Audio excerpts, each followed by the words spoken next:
Joshua, thank you. October is Domestic Violence Awareness Month. Tonight, WXII 12's Louis Tran spoke to a father who is raising awareness about the issue so no other family has to endure what he went through. Louis? Hey, Christine.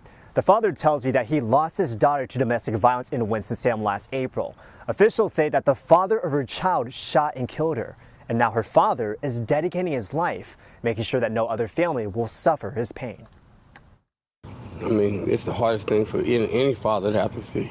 Byron Robinson is recalling the night of April 3rd, a moment he will never forget, the moment he found his daughter's body. I looked to my right, and I saw my daughter's car door open, and my daughter land on the ground. Winston-Salem police say that Jeremy Alexander is in jail in connection to Bria Robinson's death. He's charged with first-degree murder. Robinson says Alexander was the father of his daughter's one-year-old son, Jace. Now, Jace and Robinson have to live without their beloved Bria Robinson. As a father, if I'd have took the law into my own hands, I'd be sitting over there where Jeremy's at. We talked with Vice President of Clinical and Community Services at Family Services, J. Nelson Weaver.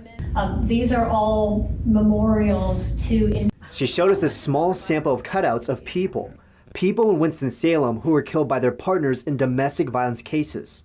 She says the issue here in the Triad is significant. It is a serious issue in our community and around the country. In the United States, about 1 in 4 women and 1 in 10 men experience some sort of domestic violence or sexual violence or stalking within their lifetime. So it's everybody. It's everybody that you know, it's a neighbor, it's a friend. A message that resonates closely with Robinson. As he works to raise awareness on this deadly issue, Robinson is keeping his daughter in mind and this moment. Camera recording.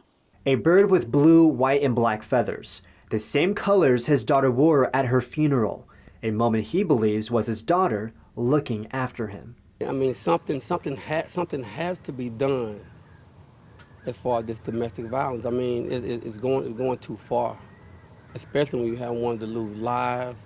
I lost a daughter, a mother, a sister, a grandchild to domestic violence. What would you like? Just to show you how significant this issue is, last year from July to this year in June, Family Services has helped more than 170 clients. Nearly half of them are children. And last year across North Carolina, there were 67 domestic violence homicide cases overall. Now, if you need help, please call 911. You can also call Family Services on their crisis hotline. That number is 336-723-8125. In Winston-Salem, I'm Louis Tran, WXII 12 News.